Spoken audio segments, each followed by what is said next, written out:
I don't remember dropping that bomb. Yeah, you did. Well, I can't prove it because it wasn't recorded, but yeah, I'm pretty sure. Oh, but if it wasn't the reported one, then yeah, okay, that's fine. Yeah, no, it was not on that last one. No, Okay. I'm saying on one of the ones that didn't get recorded. So I was like, oh boy, I don't know how you feel about that one. Well, I mean, only thing it'll prevent us is from being monetized for that video. Oh. But we're not really a monetized channel right now, so Yeah. yeah. All right, you ready for the power rankings? Is it running? Yeah. All right. Here. 5, 4, 3, 2, 1. Coming from you from ADD Sports. I'm Alex. I'm Danny. And in today's segment, we are going to be talking about our early power rankings for this upcoming season in the NFL. And I would like to start with Danny here. What is going to be your 6 through 10? Well, I'd be delighted to start it off for us here, Alex. My number 10 team is a team that has a situation at quarterback that we don't quite yet know what to think yet. That's because they are moving on from their game manager, Jimmy G. But the person who I'm alluding to is Trey Lance. He came out of North Dakota State, a smaller program, and he has had some flashes of talent, but we're just not really sure yet what that's going to look like. So I know the team around him is still pretty good, and that's why I've got them at 10. I think Kyle Shanahan is also a very good offensive-minded coach, but because of the doubts, I've got them sitting at 10. My number 9 team is the Seattle Seahawks. I've got them getting back on track this year. There's been less QB drama out of Mr. Russell Wilson. I've not seen a top 4 or a top 6 in my space that he's done with NFL teams, and I think that they've got some talent on that team, and they'll get back in the mix. Oh, you think they're going to get back in the mix? As a matter of fact, I do. I don't think they're going to be back in the mix. They were not that great this year, and it showed. Russell Wilson, he might want out of Seattle this year too, but we'll see how that plays out. But if they don't have Russell Wilson, I don't know if they're going to be anywhere close to being in the top 10. You know, I've got it on good authority that Pete Carroll happened to send Russell Wilson a fruit basket on Valentine's Day. I have word that it had, it was coated in chocolates, and it, had the strawberries and all the good stuff. And I think that those two are going to be working together again, and they're going to be working for a common goal. And when they do that, they're usually very successful. I got a question. Did Pete Carroll ask Jameis Winston for that Publix supermarket prediction for that, or recommendation for that fruit basket or chocolate basket? Jameis is more of a crab legs guy, so that would be more of a seafood basket. But I would imagine Jameis likes fruit baskets as well, so he may have given the Jamester a call. But so my number 8 team is the Pittsburgh Steelers. I'm going to say the Pittsburgh Steelers are going to draft a QB. I'm going to say they make a good selection at who they'll draft for QB, and they're a good organization who seems to always play things right. And I think they've got a very good defense. They just hired Brian Flores, who's going to elevate their defense even further. And I think they've got some nice pieces in play on offense as well, with Najee Harris and Juju Smith-Schuster. So I've got them in my number 8 slot. You have them on your number 8 slot, even with the quarterback question? Matter of fact, I do. You can't have them that high. Was Big Ben not a quarterback question last season? He might have been, but he was still at least a proven veteran that everybody knew could probably still get them there. If you draft a rookie, he's not gonna. You don't know if he's gonna be Peyton Manning or if he's gonna be a Jamarcus Russell, or scratch Jamarcus Russell. You don't know if he's gonna be a Peyton Manning or a Jameis Winston who throws 30 interceptions in a season. Yeah, but because Pittsburgh's such a good organization, I think they're going to draft a guy who's going to work out for them in their system and be a pretty good fit. Yeah, but who was the last quarterback that they drafted? Mason Rudolph. And we've seen what Mason Rudolph can do. Well, I don't know if... Look, don't badmouth Mason Rudolph too much, because I've also got it on good authority that he's been taking some MMA classes after his latest encounter with Garrett, and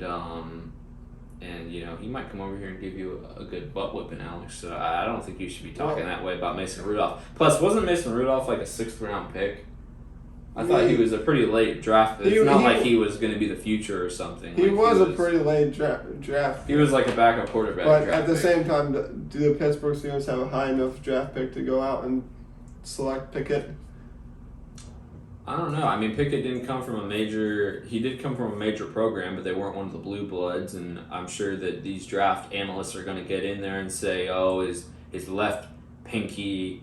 is 2 seismic centimeters too small, so therefore we need to be going with we need to be going with this other guy from this other program because he's But he did better at the combine or something. We have a lot of QB needy teams, and from what I hear, Pickett's the number 1 QB in this draft. Yeah, but I feel like you kind of get a lot of buzz near draft time about, did you expect Blake Bortles to be selected the first that 1 year? Yes. To be selected as early as he was? I mean, you hear a lot of buzz around draft time, and that's not necessarily what happens. I mean, there was that 1 year where I think everyone was trying to make out that Tua was going to be the... there's a lot of smoke and mirrors, that's my point here. And so I'm not necessarily thinking that won't change by the time the draft rolls around. My number 7 pick is the Indianapolis Colts. I think they figure it out at quarterback, and they've still got the ground pound with Jonathan Taylor and a really good offensive line and a pretty strong defense. My prediction there is that they're going to try to find a way to get Jimmy G in there, who I think will be an upgrade from... Carson Wentz, because I don't rate Carson Wentz really at all, and Jimmy G I think at least can make a few throws here and there, so I've got them at the number 7 position. The number 6 position I've got at the New England Patriots. I think Mac Jones takes the next step under the brilliant mind of Bill Belichick. They've got a stout defense, and they're just a winning organization, so it's hard for me to not think they're going to get that much better next year. You have the Patriots at 6? Matter of fact, I do. I think that's a little bit too high for other teams on what could possibly be on this list. I don't feel like he's going to be that elevating Brady-esque player. I feel like he's going to be that Alex Smith, Jimmy G type game manager that can make certain throws, but then makes those iffy throws. I certainly do put him over as far as quarterback quality over Carson Wentz, but... All right, Alex, so let's hear your picks. 6 through 10. Going from that, I got the Patriots at 10 because of the teams I have above them have a better team a better team in general, and I do like Bill Belichick as a coach, but I just feel like Mac Jones is not ready to take that next step and will hold them back the next year. And number 9, I have the Colts at 9. I like what you said about the Colts. They do have the offensive line. They do have the defense. They got Jonathan Taylor. I think they will be ready for next year. I just leave them down lower on the list because I think Carson Wentz is holding their team back. And if they can swing a trade for a Jimmy G or maybe Derek Carr if he's available, that Colts will probably rise on my top 10 this season. My number 8, with all the drama that they do have, I still place the Cowboys at 8. They have the team around them to succeed next year. They have Zeke. They're still bringing back. They still have Prescott. They have their receivers. Their decision making, their time management. I don't know why they kept Mike McCarthy, but I still feel like they will be in the push for the playoffs next year, regardless. Well, Alex, you took the words right out of my mouth there, bud. Drama. There's a lot of drama there, and they always, seem to underachieve for their talent level.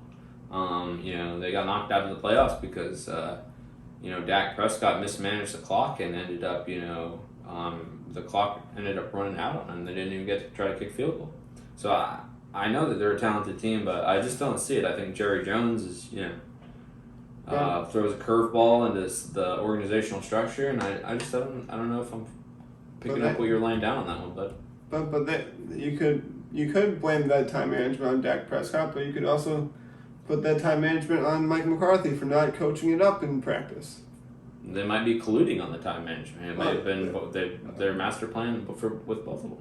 Yeah, maybe they just wanted to get knocked out of the playoffs, but at the same time, they have that team to make it to the playoffs. So I don't see why they can't be on your top 10, Danny.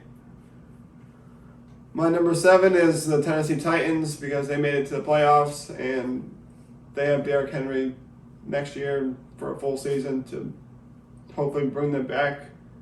Maybe Ryan Tannehill may or may not be the answer, but I still would like them to run it back with him one more year.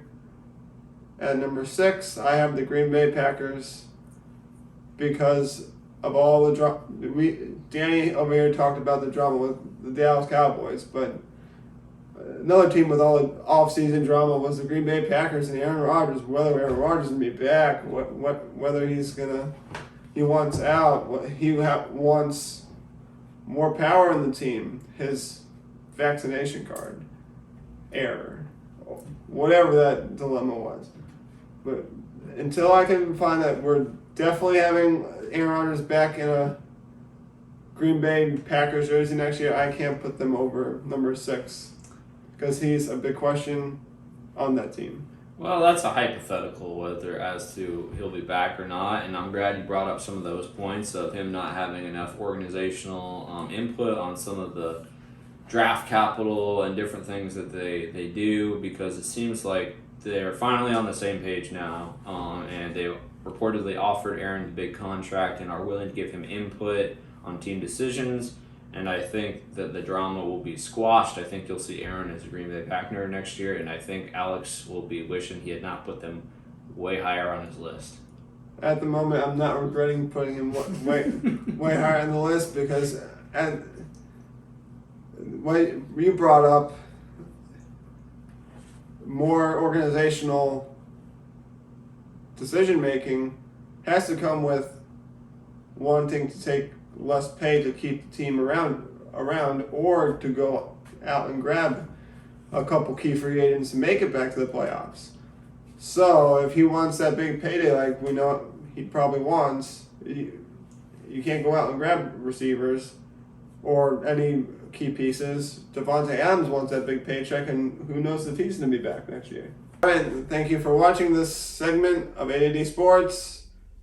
Please like, subscribe, share, and hit the bell button.